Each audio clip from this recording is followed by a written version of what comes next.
Alors, petite vidéo pour vous annoncer une nouvelle saison de reproduction des geckos.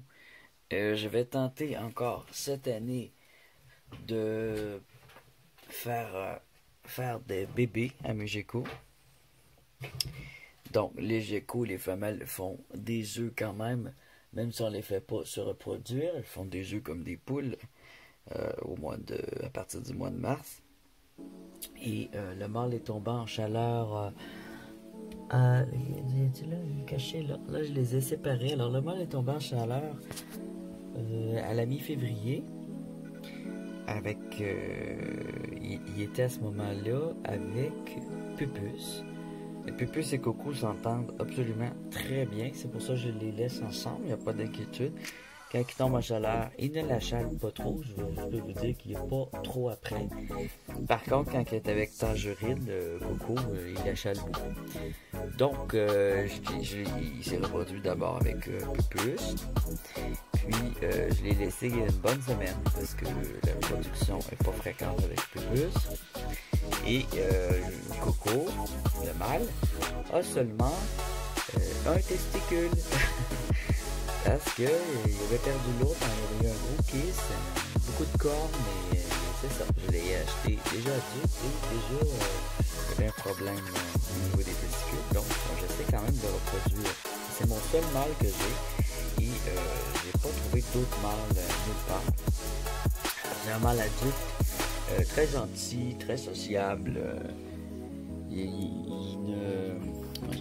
est quand même assez doux avec les femelles, mais là il est séparé parce qu'il s'est reproduit avec les deux femelles adultes. La plus petite White Snow est évidemment trop jeune pour se reproduire. Là pour l'instant ici, donc les mâles et les femelles sont séparés. Ici j'ai juste les femelles, elles s'entendent très bien. Alors l'aquarium, le terrarium est très grand. Il y a deux cachettes. Cette cachette là ici c'est pour la ponte, aussi la mue. Ici. Là, pour l'instant, ils s'en servent pour une nuit, mais quand elles vont être prêtes, c'est-à-dire dans 3 semaines environ, peut-être même 2 semaines pour peu plus, une semaine, il va y avoir commencé à avoir des œufs ici. Les geckos vont commencer à faire des œufs. Le dessus rentré, le dessus devant. Je garde le contenant humide. Là, ici, j'arrive. Ici, j'ai mes petites cocottes qui dorment, qui descendent. Alors, voilà, on va qu'elle s'entende bien. Elle est en mue. Elles sont trop belles. Elle n'a pas une de pareille. C'est les 3 petites femelles. Alors, le White Snow, j'avais pris une chance. Je pensais que ce serait peut-être un mâle, mais non. Le White Snow, c'est le petit noir et blanc. Ici. Bon, donc. Qu'est-ce que je fais? C'est que je vais les nourrir tous les jours. Alors, je vais avoir de la nourriture tous les jours dans les bocs. Je vais mettre aussi le petit calcium qui est encore ici.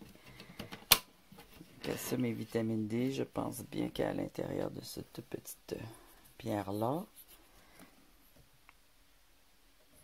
Alors, ça, dans l'eau. Hein? Je pense que c'est fait pour aller direct dans l'eau. Des fois, je le gratte un petit peu aussi, puis je le mets dans la nourriture des geckos, mais le mâle, je le fais pas trop. Alors, le mâle, il est où aujourd'hui? Il est où? Il est où, Coco? Ah, voilà, Coco! Coco, viens te montrer! Je suis pas fin. Oh, pauvre petit Coco. Alors, le mâle. Très beau mâle. Oui, t'es joli, Coco. Alors, il se repose. Alors, c'est un mâle, on voit pas la couleur très foncée avec le cellulaire, mais sa couleur orangée est très foncée. Il y a du orange sur la queue, donc il est carotté. Et il a aussi juste un testicule. C'est un mâle... comment ça s'appelle? Tangerine mélangée avec d'autres choses là. C'est un mâle tangerine avec beaucoup de taches en fait. Ça ressemble un peu à un... Très beau. Très tranquille, très gentil. Et comme je dis ça, il va me mordre. Non, il ne mord pas. Un pauvre petit coco. Une petite star. Des beaux yeux.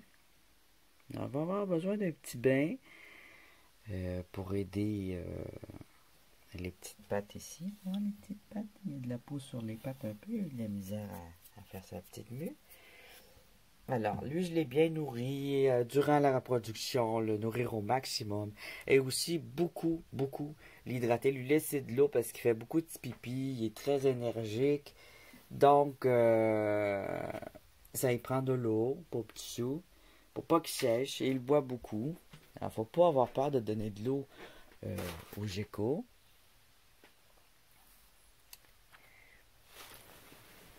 Alors voilà, ça va être à suivre et j'espère que cette année ça va fonctionner. D'après moi, je dirais, mais j'ai dit ça l'année passée, ça devrait fonctionner d'après moi.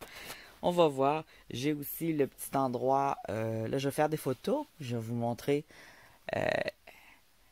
la couveuse que j'ai préparée, que j'ai faite l'année passée. À la fin, j'ai créé vraiment une couveuse qui d'après moi va fonctionner. J'avais créé plusieurs couveuses tout au long, mais mes œufs n'avaient aucun de fertile en fait. Donc c'était ça le problème qui est arrivé l'année passée. Aucun œuf fertile. Et de toute façon, Coco n'était pas expérimenté avec les femelles. Alors je ne sais pas ce que ça va donner. Je pense qu'elle n'a juste pas réussi à les pénétrer. Donc je vais faire des photos et je vais faire des vidéos aussi au fur et à mesure de cette expérience, de cette petite aventure avec les geckos.